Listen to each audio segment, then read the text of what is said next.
The biggest thing is this Nadeshot nuclear meltdown. He gets a Dever and crashes in the game.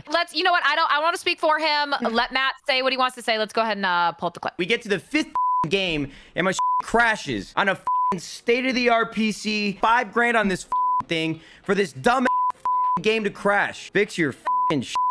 You just made $1 billion and you've done it every year and I can't even play it. Ladies and gentlemen, welcome into another Bot Lobby podcast episode. I'm your host, GOJJ, with my other host, Katie Bedford. As always, we are in the booth. We're here for a good time, and we're going to be discussing some hot topic items today. Because, Katie, today, instead of a guest that we get to interview, it's Shitters Digest all day long. We've got Shitters Digest at the beginning, the middle, the end. It's all the way through. We've got a ton to talk about because the timeline has been bumping recently. Hey, we asked, and the timeline delivered, so thank you. To everyone who's given us a full episode's worth of content to talk about, not just, and we'll get into it, not just about Warzone battle royales, but another big battle royale in the space as well. Yeah. So if you're just tuning in, wherever you're listening to this podcast or watching it, thanks for being here.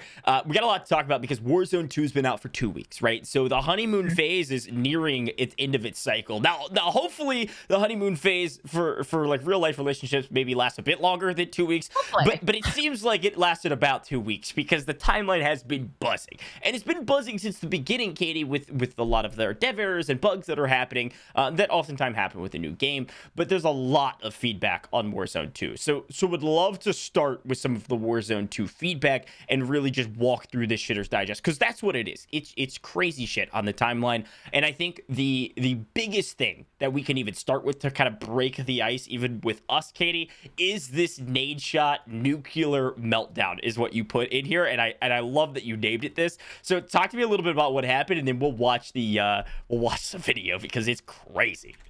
So if you missed it, I'm not sure how you did. Nadeshot was on game 4 out of 5 going for a nuke in Warzone 2. Now you need to win 5 games in a row to then unlock the possibility for the nuke in the 6th game.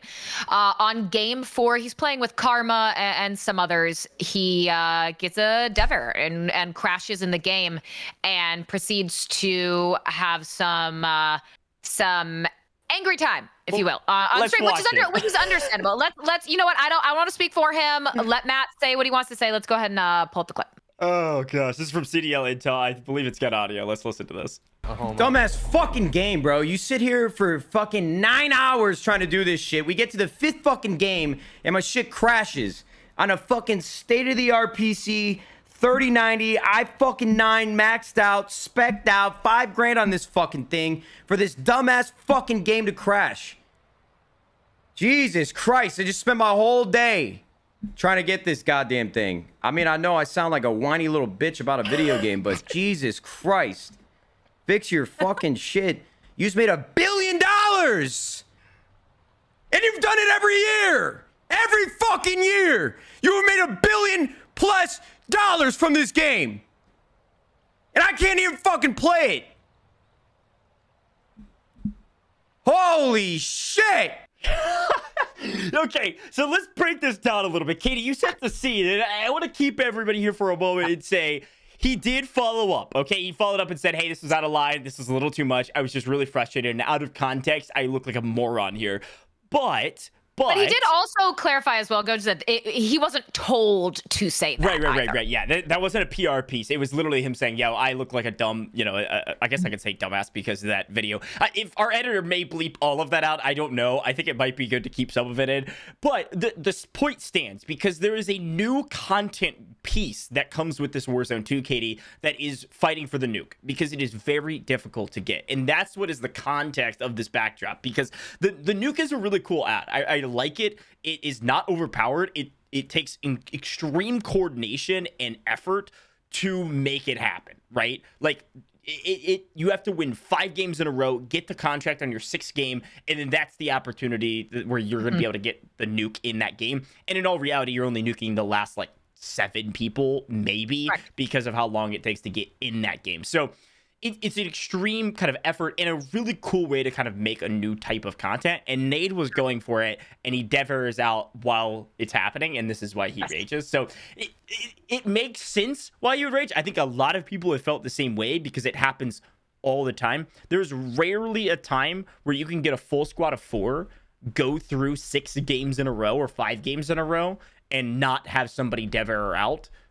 In that span. It basically is impossible. You're going to dev error out in 5 games. At least somebody Scan and will. repair, dev error. Something is going to go wrong. You are either going to lag, have stuttering, some sort of rubber banding. I agree. The hardest part of getting a nuke is getting the game to cooperate with you while you try and get the nuke. So the question becomes, with this amount of issues, and I think this really does sum up a lot of like how the community feels about dev errors, because we're getting a ton of them. And like to some degree, especially in the first week, you can accept like, okay, the game wasn't ready for either the stability or they thought it was ready and there was more people playing it than they thought, or whatever the case may be. The real issue becomes, though, this game released basically right before Thanksgiving, right? So then the Thanksgiving holidays come around. They're not making any hot fixes. Nobody's working during that week, or at least part of that week. I know the Activision folks are working for the first half of that week because I was talking to them, but the second half, definitely nobody was working. So the question becomes, does that mean some of our delays are because of the holiday or because these things can't be fixed? That's what I'm worried about. We're 2 weeks in and we haven't seen a single thing fixed from the erroring out, server issues, any of that, at least forward facing. They could be working on things behind the scenes that we don't see, but they are fixing some of these little like minor things. There's some XP glitches that people are doing, etc. But we're not fixing the big thing that is causing really the health of the game to decline. And that's the like question mark, is like, what can they do and what have they done that we don't know about? And let's be clear, we are not devs. We do not understand the nuances of how larger problems in a game are tackled versus hot fix, quick fix items like maybe an XP bug. Maybe that is something you can knock out reasonably quickly. Yeah. So you have one team working on those easy fixes to pump them out, and perhaps a larger team working on far more substantial and nuanced problems like those scan and repairs, like those dev errors, because we do not understand how that works. But I'd also like to expand on what you said, GOJJ, that these dev errors in particular, these scan and repairs, these have been here for much longer than just Warzone 2's launch. These go back to the COD Next event and so on, where a lot of people were dealing with them, myself included, while we were at the COD Next event. So does that imply that perhaps this is a very difficult problem that they are trying to isolate and figure out how to fix? It could have a million different variables that they're trying to work their way through. We don't know, but it is a massive problem. And if it happened maybe once a day, that's one thing. But when you're getting back-to-back games, when you are dealing with it 4, 5, 6 times when you're playing, if you're getting it once an hour at a rate which is actually very reasonable, that starts to become an unacceptable problem to have. To Nadeshot's point, it is a billion-dollar game, and why he's saying that is because he's saying if you're making this much money off this game and you have this large of a team working on it, these should not be problems that are occurring. And I can understand absolutely his frustration, but there's also a lot of other people that were speaking out. I see you brought up Jowo's tweet, similar, a lot of people tweeting about especially these nuke attempts, and you're getting the ping and the packet loss, which is a great example, I think, as well as included the dev errors. Yeah, well, and let's talk a little bit more extensively about this too, because I think as we start looking through some of these tweets, I mean, there's going to be some other things that come up that we want to talk about with the actual game. Because if you remember back to early Verdansk, even early Caldera, which is not even a new game, we had this issue as well. It wasn't maybe as bad, but it was close. Verdansk maybe was as bad at the very beginning. This is something that has happened in the past, and it does get better. The question is, how long will it take? And how many players will we lose in the process? Because to be clear, Warzone is not the billion-dollar game. It's Modern Warfare 2 that hit the $1 billion without Warzone involved at all. Warzone then overall was the moneymaker over even the multiplayer games. So you're talking about even more money on top of that. But money doesn't solve everything. It's time and it's coding time, right? It's the dev time. And the amount of extensive if-then statements that they're having to go through, all these conditional statements to figure out what the issues are, is insane. So the idea here would hopefully be that we can figure some things out, right? Whether it's the community coming together saying, hey, this is what's causing the crashes. I'm going rogue here, and I'm going to show my actual timeline, so hopefully nothing crazy comes up. But Tommy just tweeted, and yeah, right here. Precision airstrikes are what caused the scan and repairs in Warzone 2, if you didn't know. So this is 4 hours ago. So we're just figuring out what's causing some of these issues.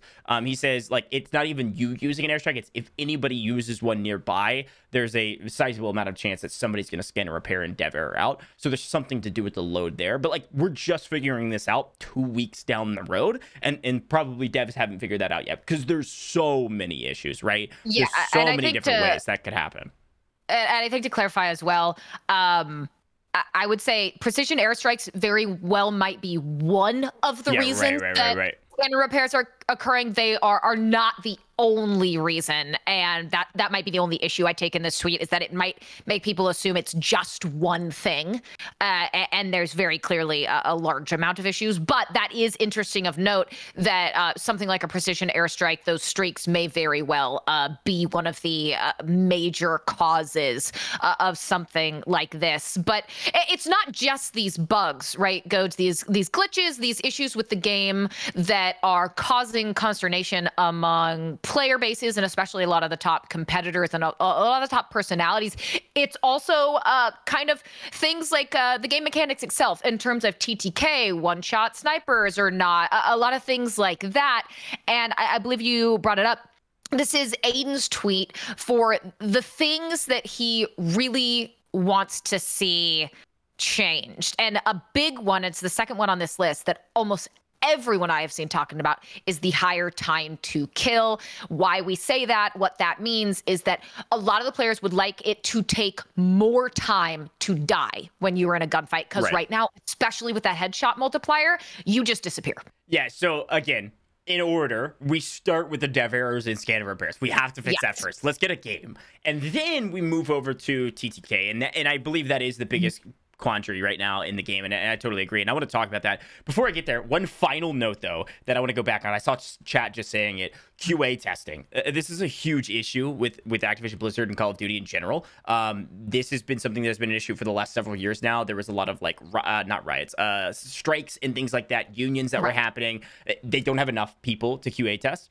Also, there's a question mark, especially with some of the issues that have been happening on the multiplayer side of things. The rush of the community really rushing Activision to make the CDL happen earlier. That has caused a lot of issues rushing the game and then rushing playlists to a point where we're not even able to play the CDL playlist probably like less than a week away from CDL kicking off. So like obviously there's a timeline rush issue, and then there's a QA testing issue. That are things that we personally can't control at all. And there's a chance that on the back end, they're rushing a product and don't have time to test it or can't test it given some, union stuff that we don't really know about or talk as much about. So a lot of things could be happening in the back end, but we have this product now, and this is what we have.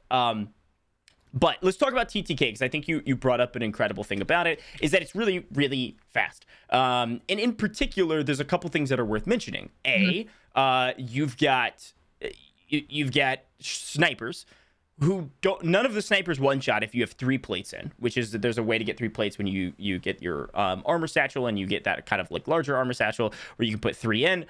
You cannot get one shot, right? So the rest of the guns, though, can nearly one shot. Like, for instance, close range, you've got dual wielding pistols that nearly one shot. I don't know if we have a clip of that somewhere. I didn't remember if we pulled that up, but it's crazy. Like, these pistols are busted. You literally go pop, pop, and if you hit a headshot, they're dead. Pistols are extremely strong.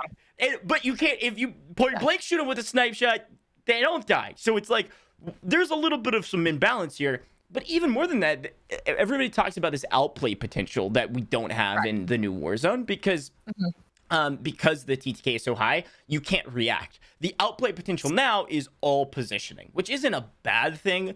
The issue becomes like when you start having ping differences, like if I shoot first, I win. Red dots on the minimap are a huge part of this as well. You lose a massive contextual clue from that minimap. Yeah. I agree. I would disagree when people say that it now just becomes a massive skill gap because positioning get good kid. I think a lot of elements have become more random and unknown, things again like red dot and so on.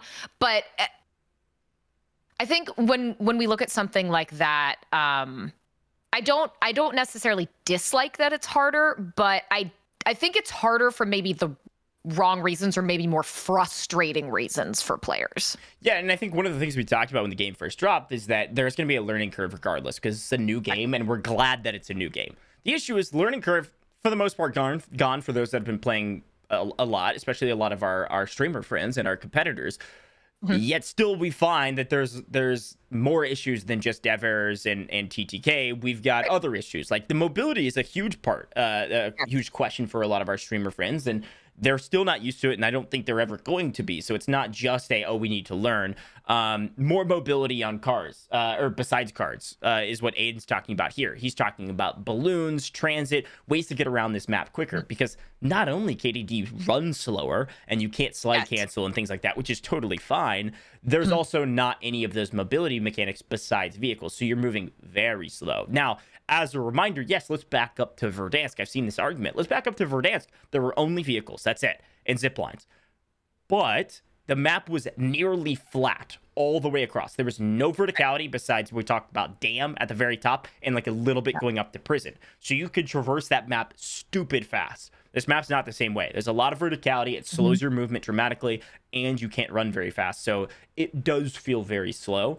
Well, and on top of that, in gunfights as well, a large part of this is that you can't run off rip while you're plating, and that makes those gunfights, when we talk about something like a 1v4, when we talk about outplays, that makes it exceptionally more difficult as well, because previously you could move at that same speed while you're plating and have that finesse ability. Now you don't necessarily have that right away, and it leads into something I've talked about before, which is that the pace of the game and the TTK of the game in Warzone specifically don't feel like they blend together well. You have a much slower pace. As you said, simply traversing the map is much slower. You spend a lot more time looting, but then you're deleted instantaneously. Yep. And I think from longer ranges, that's actually not really an issue, but from short range, it very much so is. And it can lead to sort of a frustrating experience, right? You feel like you spent 15 minutes in a game just getting yourself prepped and ready to go, not to mention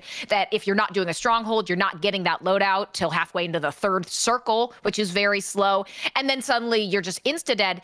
It leaves you feeling wanting, if you will, for the experience in the game. But I think something that you pulled up from Huskers as well is very apt. And I can't speak to this because I'm actually not a mouse and keyboard player, but Huskers is not a big fan right now of mouse and keyboard woes. And even what we talked about, we don't even have to go into the nuances of this very far, because close range encounters are so quick and like stupid fast.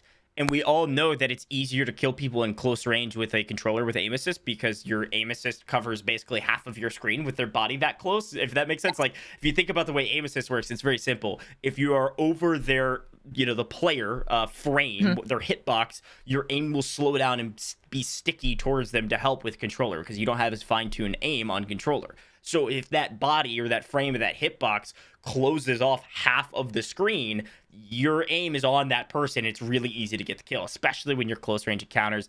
TTK is so incredibly fast. It's kind of just pull the trigger. You're going to probably kill somebody. And then you also have some issues with mouse and keyboard where the recoil is totally janky. Apparently it's not like the same as controller, which is I believe JGod tweeted that out. He tweeted out multiple recoil patterns on the same gun, and they were all different. However, always the contrarian, Iceman Isaac also followed that up, and I don't believe we have it linked here, but he did tweet that he liked that recoil was random because he believes that it raises the skill gap in a way, because you have to have the skill level to adjust to that random recoil on the fly. Now, whether you agree with that, disagree with that, I'd be curious to hear kind of opinions from everyone in chat. But my immediate reaction to that is, I don't know. I don't think it would feel good in a gunfight to not actually know the recoil pattern of my gun, and that randomization could lose me a gunfight. Okay, so here's the question. I'm going to go full screen for this and we'll come back to the tweets. This is the question for the people at home right now. This is all going on all the socials, so we'll clip this part out and go right into it. Look, here's the question for you. Is recoil randomness, RNG, inside of your weapon, whether it's random jumps or it's bloom, is that something that raises a skill gap or makes it harder for a skill gap to exist? That's the question I want to talk about, because I think when we started talking about bloom during Vanguard, everybody wanted to stab themselves in the leg and then suck the blood out and drain themselves of that blood to turn into vampires, because nobody wanted to use that analogy. Doesn't stand, but it doesn't matter because nobody wanted to use a gun with bloom. It was awful. And no one wanted to use a gun with bloom. It. Exactly. They changed it because everyone, almost unanimously, there's always going to be a minority with a different opinion, but almost everyone said that it was a frustrating experience. And what it was telling the players is no matter how good you get, no matter how much time you dedicate to your craft or your gameplay, there's going to be a randomness you can never account for. Well, and when we start talking about the variability of different play styles, if there's a game that dictates the way you have to play the game, that's always a negative. And even Activision probably stands behind that too. It's like, we want all different players to have an opportunity to play the game in certain ways. But if you basically make it where mouse and keyboard players can't win gunfights close range, that's taking away a playstyle. And if you add bloom to recoil and things like that at medium range, that means you basically can't use an AR at long range, because there's no way you're going to be able to track somebody with the randomness that comes with it, which are all things people want to do. You don't want to have to force people into playing with a sniper or have to force people into playing close range. The final thing, and we can talk about this sniper headshot deal. Isaac actually talked about this. Who knows? This could be Twitter and farming, but this is Shitter's Digest. The entire episode of Shitter's Digest. We're here for the shit. He basically saying, hey, this feels a little bit more like Apex. I think he literally, if I scroll down here, he says that. Yeah. So, like, Apex Kraber or whatever. Oh, he's saying it's not like the Apex Kraber where you can just find it in, like, a rare box and it should reward you for that. Anybody can use the sniper. So, the sniper shot is not a one-shot kill if you have 3 plates. It gets you basically to 1 shot. So, it is easy to follow up and help out with that. You know, there is no helmet system like other games do. So what he is essentially saying is that, hey, this vest is that helmet system we've been asking for. If we have this, then we get the problem with this. And I don't necessarily disagree with him. What I disagree with is why, if this is our delineator, our overall TTK is way too fast for this to be the case. But what I'm about to suggest is, if this is the delineator, 3-plate vests should be very hard to find. They should be a limited commodity, not I can find literally 6 in 30 seconds anywhere I go. I find this more than cash, easily, unless I'm in a gas station. Well, find it more than cash, and on top of that, to compound the issue of that triple plate now having a new standard when it comes to snipers, because the triple plate is not a new concept. It's not like they added it for the first time into Warzone 2, is the fact that you find self-revives everywhere at the same rate almost that you're going to find triple plate vests. And that compounds this pain that sniper players may be feeling, people like Breadman and Testy and others who are known for their sniper gameplay, that not only are you not going to be able to get that initial down, but if you maybe hit that headshot, crack armor, and follow up with a quick shot after that, they're going to have 8 million potentially self-revives, which I think just makes it feel like a more frustrating experience. And that's really our overarching conversation, whether it's DTK, snipers, whatever it may be, is that all of these things, scan and repair, dev errors, are making it a more frustrating gameplay experience. And then you get something like the Akimbo pistols, which do not mess around. They will send you to the Shadow Realm before you even realize that you booked a ticket. Well, and this is what I was talking about, is I didn't know if we had the clip or not. And Katie, you're amazing as always with our notes. This is the clip I was talking about. You can't hit one-shot snipe, but you could do this with Akimbo pistols. I mean, he did shoot twice, to be fair, but it's 2 pistols, and it just takes... You don't have counterplay to that. There's no possible way for that player. Granted, you can talk about his position. It's not great. He's standing right in the open. It's not like he's even on a heady, but there's no counterplay there for that person to even try and get away. But I do think, GOJJ, do we want to move on to some of the other Warzone topics that might be a little bit topical? And that is that you guys may have seen it. We have a brand new Roze skin a la Warzone 2, courtesy of the LA team. Nice. You guys know them. You guys love them. They did, in fact, win CDL. They won champs last year, and they now put out what you can see LA Thieves as their CDL skin, and it is very reminiscent of the Roze skin. If you're not sure what that is, it is a head-to-toe covered all matte black skin for an operator, and their skin, aside from the LA in red on the front, it is all black. And everyone has been saying these sales, because of that Roze skin aesthetic, are going to be high. And it's actually showing that. People have already been tweeting, GOJJ, that it is in the top 10, I think, right now for current sales. And I imagine is dominating every other team in the shop. Yeah, so I'm scrolling through this video. Sorry about the ear blast there, folks. I think the link was bugged, so I went to the main one, and you can see the different skins. They're very cool. I like them a lot. But you can see, look great, but that you one. watch the oh, there it is. Boom. Hold on, I gotta go back and try to pause it on this. Right there. Look at that. I mean, if they cross their arms, it's just all black.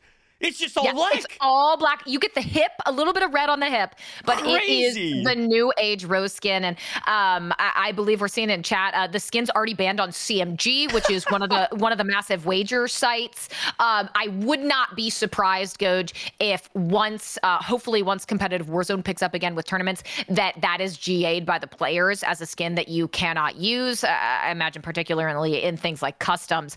But no surprise, the skin, let's be clear, the skin looks amazing. Yeah. It looks phenomenal, but in game, it is going to be a problem. So, I mean, we can talk. Is this a business play, or was this we see all the variations of colors? This was not an accident. This was not an accident. Brilliant. I'm here for it. Whoever the business marketing guy is that made this decision, I love you. I'm here for you. Maybe I mean, look at this thing.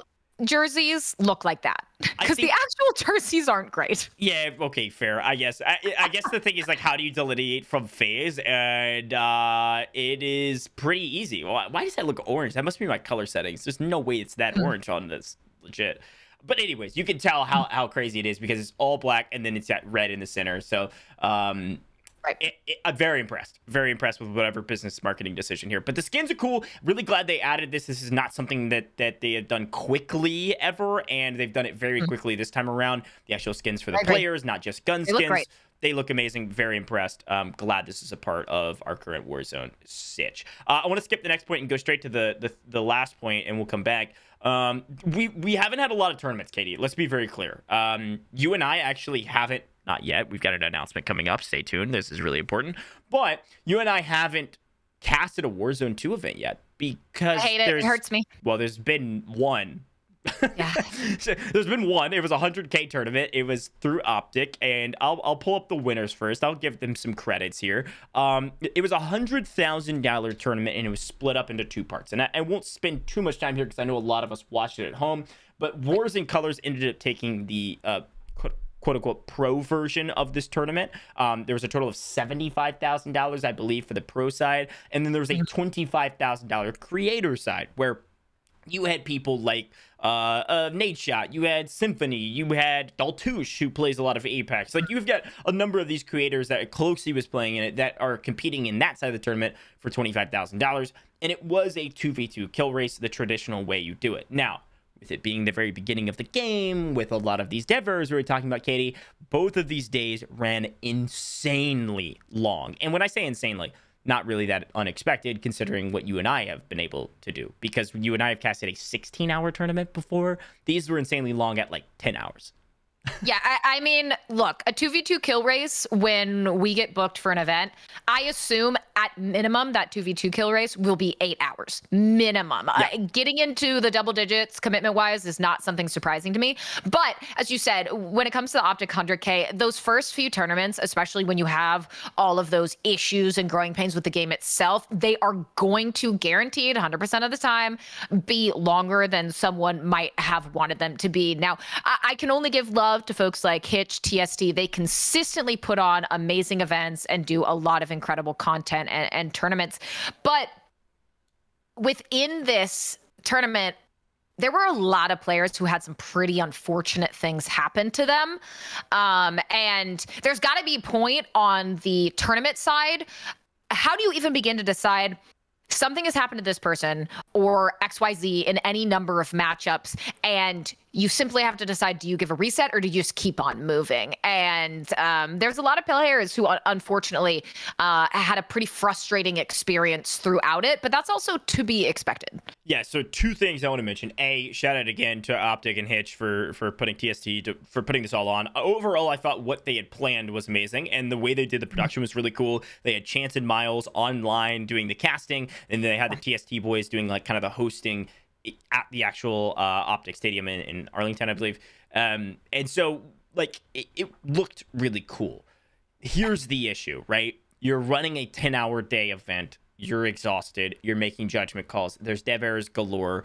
And I want to talk about the format. You had best of 3 in the winners bracket, and you had a best of 1 in the losers bracket. This specifically came up during the pro section on the end of this 10 hours. So that's normal. Now, when you start talking about normal, what is normal for a tournament? You always see if they're running a bracket reset, which this tournament was, you always see the winners bracket is best of 3, the losers bracket is best of 1. You finish the losers bracket. Sometimes you give losers finals a best of 3. I don't believe they did this time around. So you had the losers finals winners come out and play the winners. Now, the losers finals winners, they beat the winners finals. The people that had not lost yet, they beat them in the first round, which causes a bracket reset. A lot of us already know what this is, but for the uninitiated, that essentially means if the team that goes through the winners bracket loses, they have to lose again to not win this whole tournament. Like, you have to beat them twice because they never lost throughout the course of the event.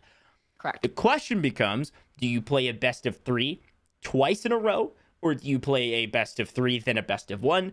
Or do you play best of 1s? Obviously, because this is part of the winner's bracket, you're going to see a best of 3 in that first game. The question mark came up because we were at hour 10. The judgment call was made that final game, that final reset, the bracket has been reset. Both teams had lost once. The admins called that part of the loser's bracket, aka it was then a best of 1 on the bracket reset, not a best of 3. Now, I know that was a lot of nuance. If you followed that, great. If you didn't, you can leave a comment down below and we'll answer it for you. But so they elected to play a best of 1 for essentially like $20,000 was the difference. And the game that is kind of buggy, some server issues, and you had host disadvantages for players. Of course, you saw Wars and Colors end up winning. But you know, you're talking about they're playing against, I think it was what, Jukies and Lennon, and they're both EU. So like, there's a lot of questions here, right? Of like, why are we doing a best of 1? Why did we make this judgment call? Was it in the rules beforehand? No, the explanation was, hey, they both lost. It's in the loser bracket, therefore it's best of 1. Is there an example of that across the board? No. There's not really an esport or any sort of like league or tournament that ever does like the bracket reset is less games necessarily. Right. They are able to make that judgment call. Any admin is able to make that judgment call and that explanation if it's in the rule sets before. But it was frustrating, of course, for the players with that judgment call. GOJJ, something of note there as well to talk about, and we have actually been a part of a tournament that had to make this decision as well. And I don't know if they made that decision from a competitive side or if they made that decision because y'all got to understand, you can't always just extend the time of a tournament. There are time commitments. There is a lot of money that can potentially shift for all of the back end costs of a tournament if it goes past a certain time. Also keep in mind that you have people who are live at the Arlington Esports Arena and they might have a hard stop time where they must be out of that building. So oftentimes when you see something like this, I believe we had this situation in a Boom tournament once upon a time where that decision just simply had to be made. Oftentimes it is because of things outside the game happening on the back end production side where they simply must do it that way because they will either go into a net loss on what's happening with the tournament or there is some other physical reason, for example, maybe the arena saying you must be out at this time, where they don't have any other choice. Now, you could make the argument plan around that concept, but again, sometimes there's simply things outside of their control that must be accounted for. Does that make it feel any better? Absolutely not. I never think you should go from a best of 3 to a bracket reset best of 1. especially when it comes to a BR, especially when it comes to all the RNG on top of the issues we've previously talked about with dev errors, scanner repairs, and everything else. It is going to be a coin flip, and it's going to leave someone feeling aggrieved.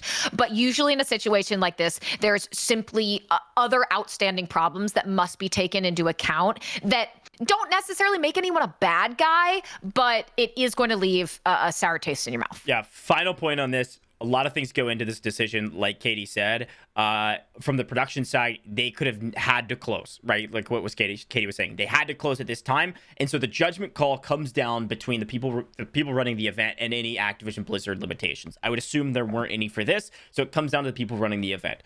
We have to close at this time. We have two options. And they even kind of said this on broadcast. If the players really want to play a best of 3 off broadcast, that's fine. But on broadcast, we're playing one game, and that's what we're showing. And we're going to say this person is the winner. You guys figure it out afterwards if you really want to. So they could have done that. They agreed to the one game. Boom, they're done. So here's the question. Which is a better decision for the overall event? Do we say it's going to be a best of 3, only show one game and say, well, we'll see on Twitter what happens, and then close the showdown because they have to close at that time? Or do we say, hey, sorry, folks, this is our event. This is all for like the promotion of OpTic and Activision Blizzard and this new game. We are doing a one game because we have to, and we want to show that game on broadcast and say, congratulations, you won, so that we could shut it down. There is no good option. You're hurting the players on one side. You're hurting the overall production and the end goal of the broadcast on the other side. There's no winning, and they went with one of the options. Well, no, and for the event, the answer is a best of 1 that you can fit in. You can have a clean ending, announce the winners, cut, done in a nice little package. For the players and the tournament itself, the integrity, if you will, the best of 3 played offline is going to be the answer. But I cannot get upset at anyone for wanting to go with the clean ending of the event with a best of 1 to have that package, because things like that can play into sponsorships and partnerships and everything else that comes in. Because someone may look at something like that and say, well, why did it go offline? This is sloppy. Could you not manage things correctly? Time management, everything else. So I can understand why they did it, but I agree. It is a lose-lose situation. No matter how you look at it, someone is going to be losing more than someone else. But there's something that we skipped past. We're going to jump back to it now. Yes, I will add one final thought, even though I said I would already do one final thought. I agree with James in the chat, to be frank. The rules delineation, the rules breakdown has always been so poor in Warzone events. When you're running a high-level, massive event, you need every worst-case scenario written in the rules so that there's never any gray area, and that never happens for Warzone because Warzone players kind of can just get away with whatever they want, to be frank, in comparison to other esports or other showcases of games. A real tournament, a very good, well-run tournament, has every single use case of what can happen if we hit this time limit, if we have to close, this happens, this happens, this happens, this happens, and you write it all into a 30-page document that nobody reads, and then they complain, and you go, sorry, it was in the rules from the very beginning, and you agreed to the rules, you signed off on the rules when you're playing this tournament. Like, that's how it should be done. Nobody does it that way, and I don't even necessarily would have expected OpTic to do it this way, considering the timelines that they were running on, the Activision Blizzard approvals they were running on. But in a perfect world, final say. Yes, I think you are 100% correct. In a perfect world, every case should be covered, and if you don't read it, that's on you. Yep. But I know we got a lot, actually, more to cover, and so let's keep on moving.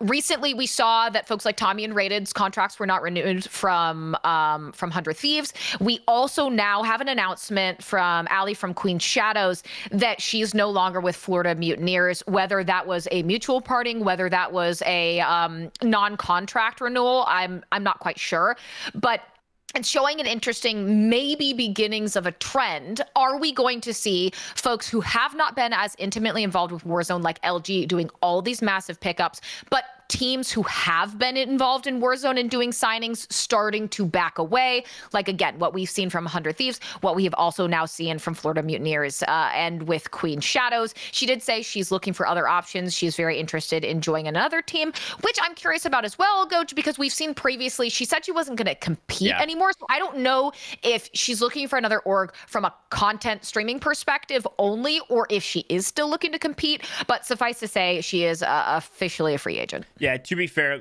we really beat this org conversation pretty heavy last episode. So if you guys didn't tune into the noobs episode, hilarious and fun interview with him. And then after the fact, we really did spend a lot of time on the org conversation. So I'd encourage you to go back and listen to some of that.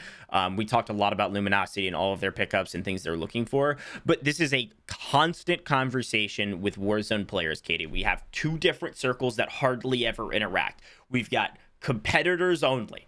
Their content is competing. They have the most viewership when they're in tournaments. They're always trying to play tournaments. They might make $100,000 from their stream a month. It doesn't matter. They're playing in a $1,200 tournament because that's their content. Then you have content creators. You got people like JGod, who never plays in a tournament, never will, but makes maybe his $100,000 or what have you, doing YouTube content, and he's a valuable ad for a lot of teams that maybe would be like have him a part of their organization.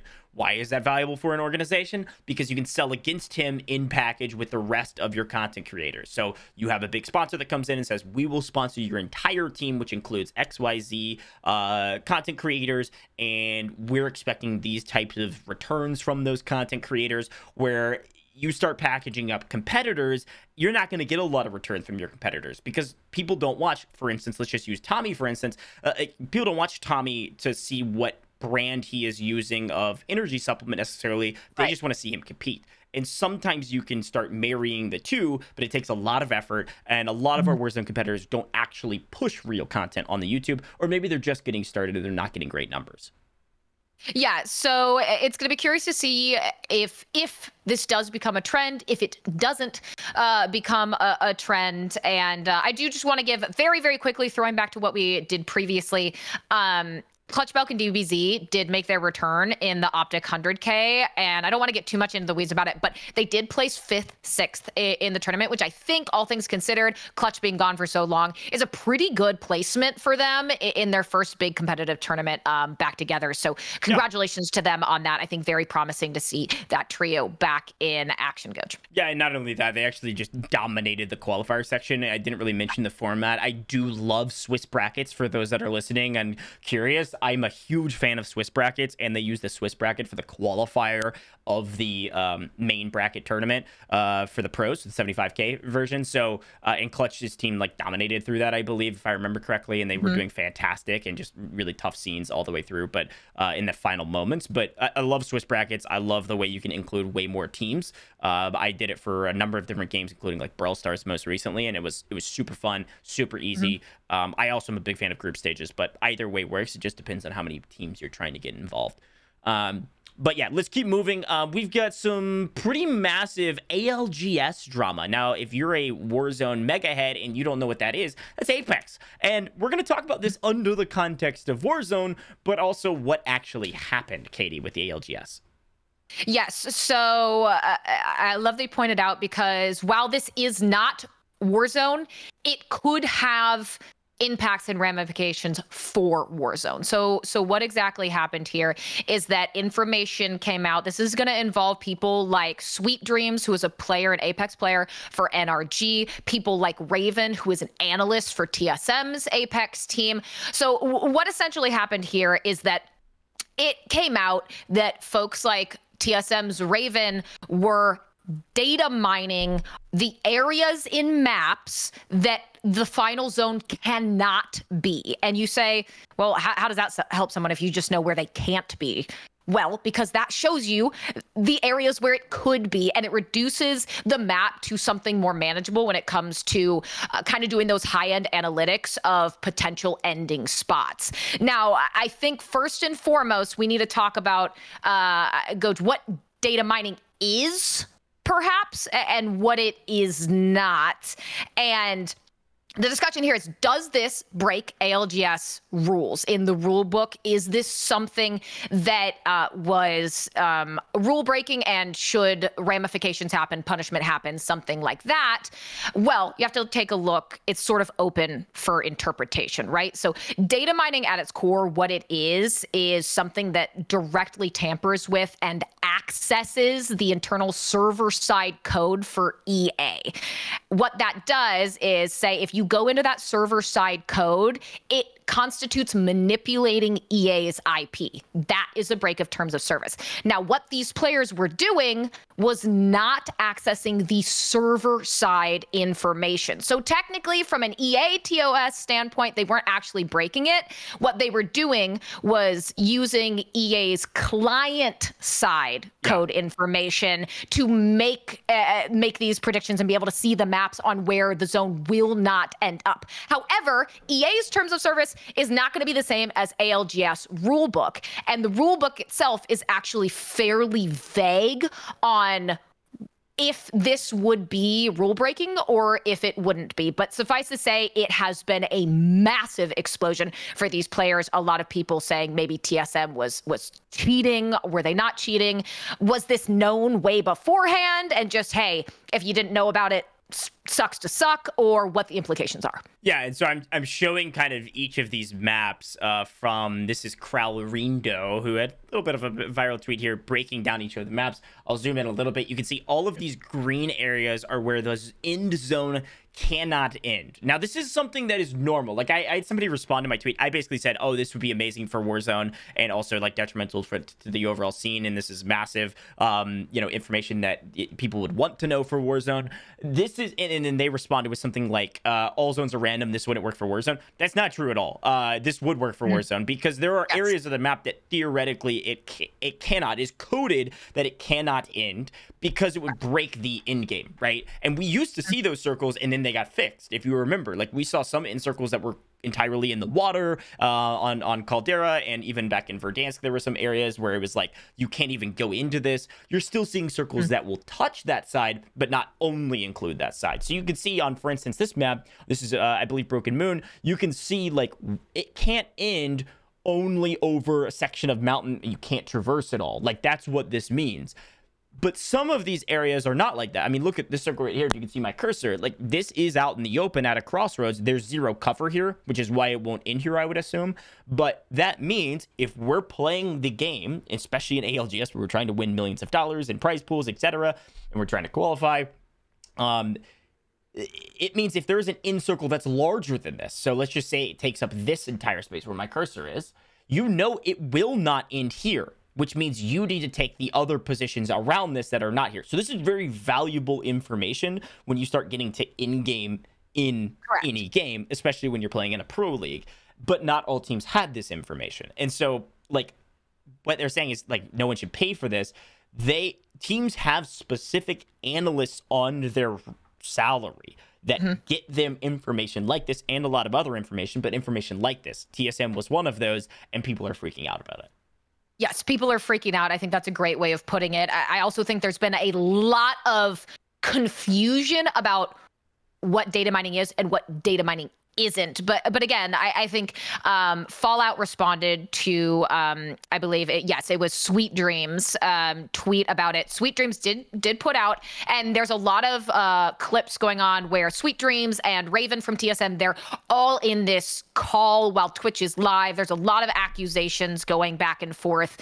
Raven wasn't painted in a particularly good light, and I don't think necessarily helped himself in the process, but take a look at this Fallout tweet, because Sweet Dreams, Apex ALGS has been notified, as has EA, and they said that they're looking into it. And when I talk about why those rules are so vague, here's an actual quote. I think if you scroll down a little bit, GOJJ, he has a quote from the ALGS kind of EA terms and conditions. You may not reverse engineer or attempt to extract or otherwise use source code or other data from EA services unless expressly authorized by EA or permitted by law. Now, the major stickler in this is other data from EA services. Does that constitute accessible information from client side that anyone can get their hands on? I don't know.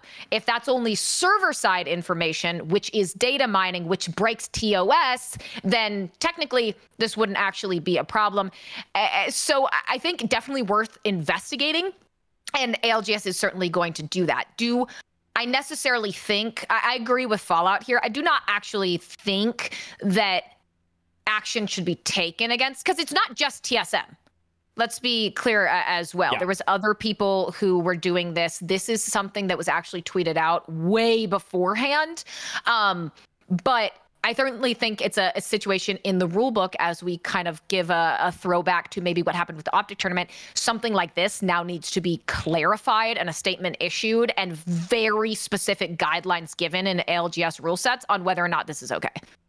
Yeah, so this is the question. It's like, hey, is this available for everybody to get? If you have the know-how, yes. But if you don't have the know-how, no. So was this a clear advantage that they were utilizing? Yes. Is it a clear advantage that is a bannable offense? I don't know. Like, that's the gray area that we're trying to figure out here. So regardless of, like, I love B-Mix comments here in the chat. If you're live, like, you can see what he's saying, like, how they would theoretically be able to get this. Like, that's all really not that hard to do. It's just a matter of, do you know how to do it?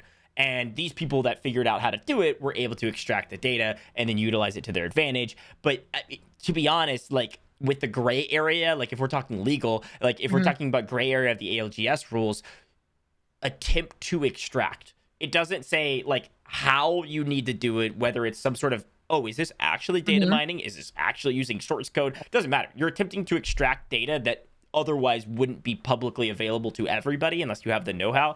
My personal opinion is that ALGS probably won't ban them, but they will say, you're not allowed to do this anymore. I don't know how you regulate that. Or, hey, we're going to start posting these maps as content on our social media so everybody has them. Now there's no advantage. I don't know. Because like Darth Edward saying, like, the file is on your computer. You can do with that file what you will, or can you? I mean, it's the ALGS's, use rights. It's like whatever they decide they want to do, they can do.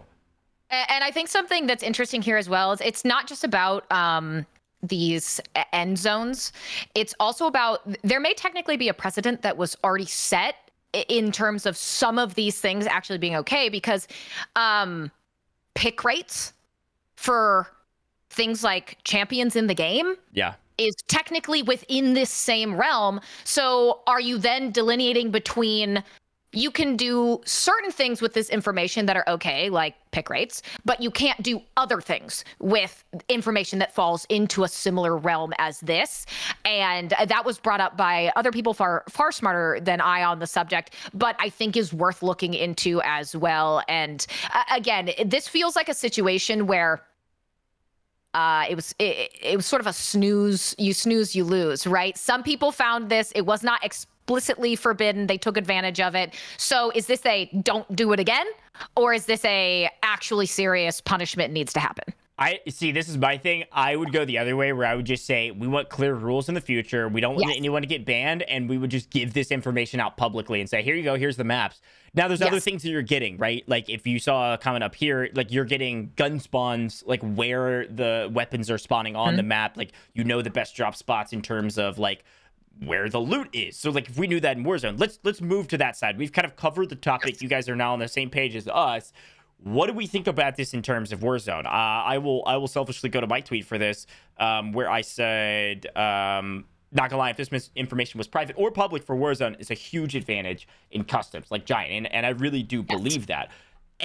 From the in-zone perspective, not like knowing exactly where it cannot end, I already explained this, would be incredibly massive for Warzone customs, because you would be able to get that god spot early, especially with the way we score Warzone customs. The placement multipliers is massive. So you get a few kills early, you go to a place where like the in circle might be heading to, but it won't be this section, so you go to one of the other sections that you'll already have that god spot. You're going to have a fantastic advantage in the game.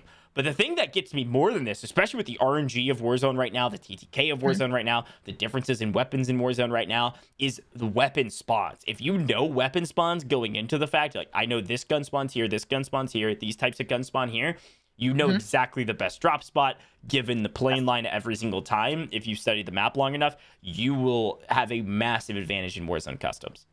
Well, yeah, and then the question of that becomes, do you want information like that available to analysts for teams, which that's part of the job description. That's why they're called an analyst, is to take all of that information and turn it into something useful for their team to help them have a better chance at winning.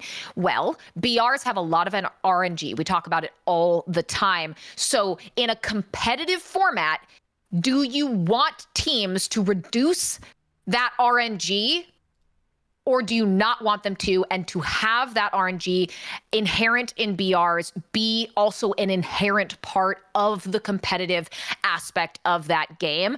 And that's not a decision, obviously, that we can make. That's going to be a decision on the competitive side of things, but it does change the fundamentals of the BR, at least in that competitive context. Yeah, and the final notes I'll make on this, I just saw Mavericks DM and also saw Dark Tedward in the game, or in the chat, as well as Flowers. Like, totally agree, and I think we're explaining all of this for the general audience, but to further delineate this, right, like, you can do most of this not as exact, but very, very close by hand. Right.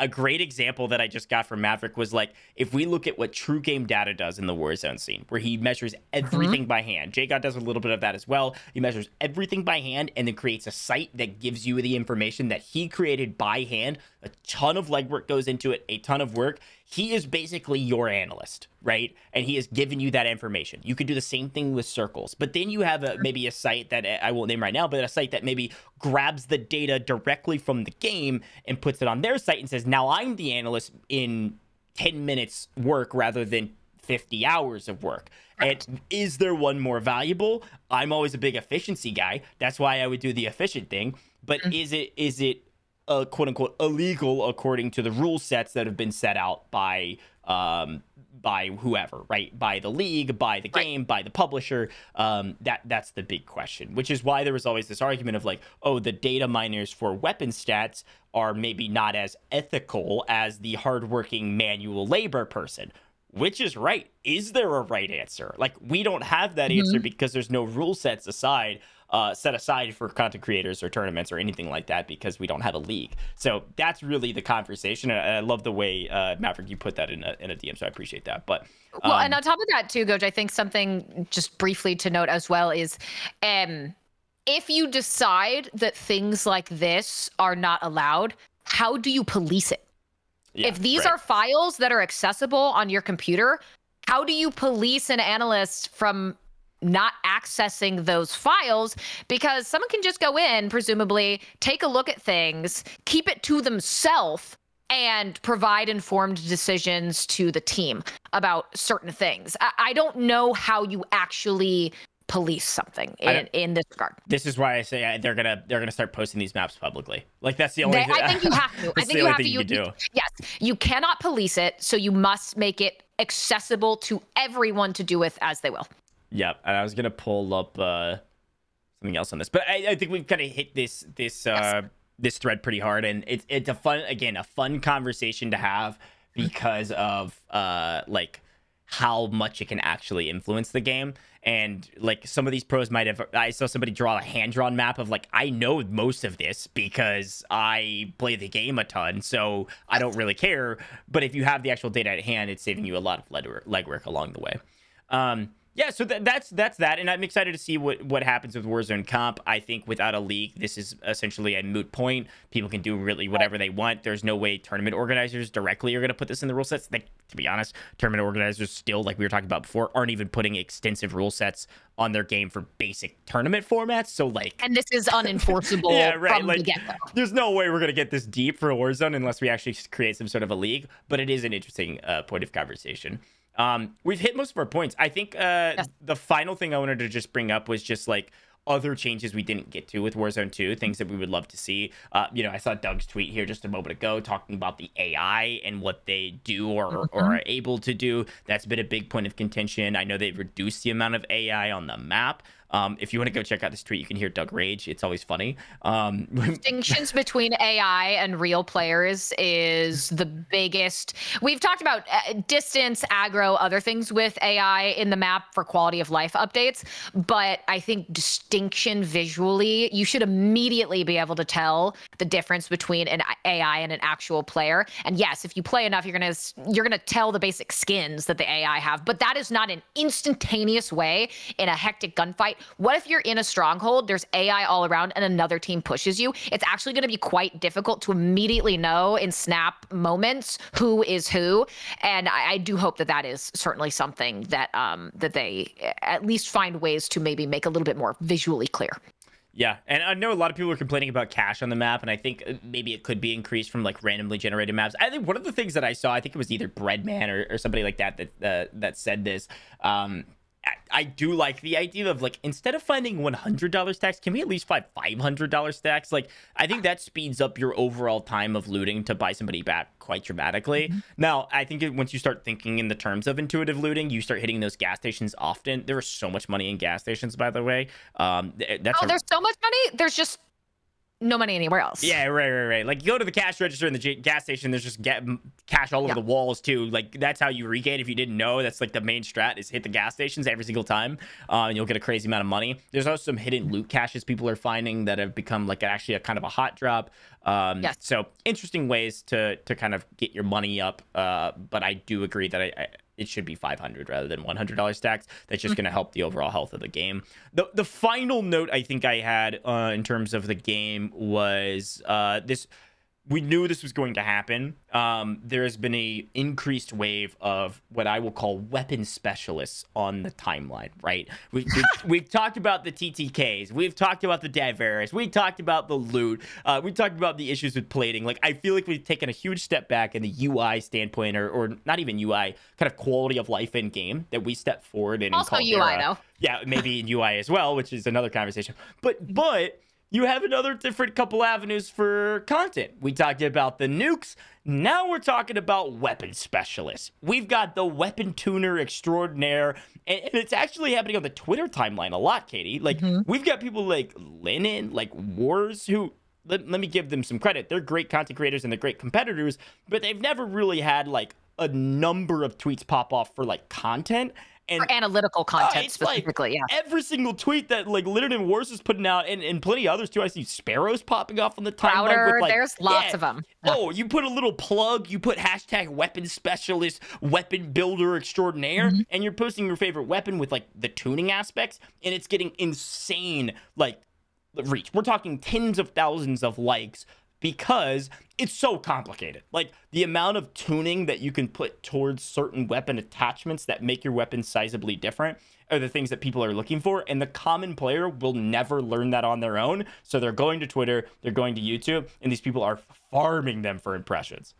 Well, and it makes sense because you said it, right? Everything is so much more confusing and complex. It has raised the barrier to entry for individual players, casual players, even competitive players, pro players, to understand everything they are looking at that is going to impact their gameplay and their gunfights. So I'm not surprised if you see if you look at this like me, I'm overwhelmed instantly. I say, nope, don't understand. Don't even want to attempt to understand because I don't know how I would understand. Yeah. You see someone else who said, don't worry, I've done this for you. Of course you're going to click. Of course you're going to rely on them for that information because it's overwhelmingly complex now.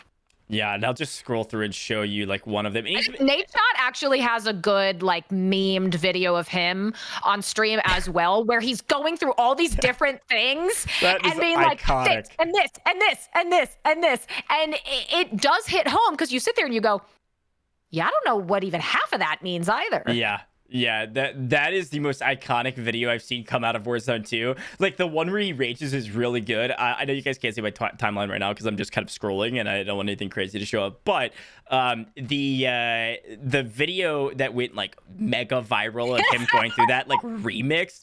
I don't remember the remix is hysterical. I don't know who tweeted that, but I really want to show that before we close out today because it is comedy.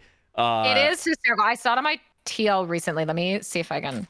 Yeah, it was a ways back, but yeah, and that's the thing too. Like, I think a lot of our content creators don't even necessarily think that this is the best weapon, but it gets a lot of feedback because people want to try it, right? Oh, this is the best weapon for no recoil. This is the best weapon for max movement. This is the best weapon for killing enemies with 3 shots, shooting to the left leg with max tune for bullet velocity so that you don't have to lead your targets. Like, I mean, there's like, you can max anything for everything because of the way the tuning system works. So getting a lot of impressions on the timeline with those types of things, which I respect. I mean, I think somebody said it, like, the casuals appreciate it because I ain't learning all that stuff. Like, I cast this game for a living, and I ain't learning all that stuff, at least not immediately and not as fast as some of our players who are able to play maybe 12 hours a day, which not even I have the opportunity to do that. So I don't know if Nate even tweeted out the remix version. It was I very hate that early I in the it, game. I know. And now I can't find it We'll again. link it We'll later. find it. We'll find it. Oh my gosh, that video was so fun. Oh wait, found it. I found it. Found it? Okay, we gotta play this. Yeah, this is good. I don't know who created my felt. I just covered up your face. It's so great. All right, let me show you guys this. I think most people have probably already seen it, but for those audience on the online, oh, it was 100 Thieves that put it out. Okay. All right, here we go. Oh my God! Why? Left stick, min, right stick, left stick, max, left, right, trigger. Auto move forward, grounded mantle, automatic airborne mantle, invert, slide and dive behavior. ADS stick swap, backpack, alternate control, weapon mount, exit delay. I can't even fathom. Oh my God! To be fair, all of those things are real in the game in the settings. Like, so true. God tier. It is so beautiful because it just drives home the fact that everything has become more and more and more complex, confusing, and then you have to ask the question at some point, Goats, are we going to get a reverse direction? Are we going to get to a tipping point where devs, when they're starting to make these games, say, we want to simplify, and it goes way back in the other direction? Yeah, exactly. It's so funny. I gotta say, that might be our new intro song. Is that song, because it's that good. But anyways, yeah, I wanted to show you guys a couple of the builds here. Like Wars is tagged 17 hours ago. That was almost 5,000 likes. He's just freaking moving through different things, and it's like, you know, are these the best? I don't know. But people like to try things out, and I'd rather trust him than myself because I can't learn it in time. So, all right. Hey, that's all we've got today. I got to say, I am definitely on board making that our new intro song is Nadeshot's TikTok video. I'll DM 100 Thieves and be like, yo, can I use this for our podcast? Can we get all rights? Because it's so good. For our Twitter listeners, you didn't hear it. Sucks to suck. You should be on Twitch. But you can also go check out our YouTube where we do all of our podcasts. If you guys don't know, we're on every single audio platform there is. We're on YouTube. We're putting out short form content now, and we're also live on Twitch every single week at Grandmaster GOJJ on Twitch, and then also live on the Twitterverse. But we love our Twitter friends. I see eBase in chat. I see Maverick as well, who is helping us out, and a couple other people have been popping in and out. I see Rara in there, but appreciate you all for the support all the way through. Katie, that's all I've got, except for something that we kind of teased and we forgot to talk about until the very, very end after I had already almost closed out the show. We make everyone stick around. Yeah, you can't leave. For this. We can't leave.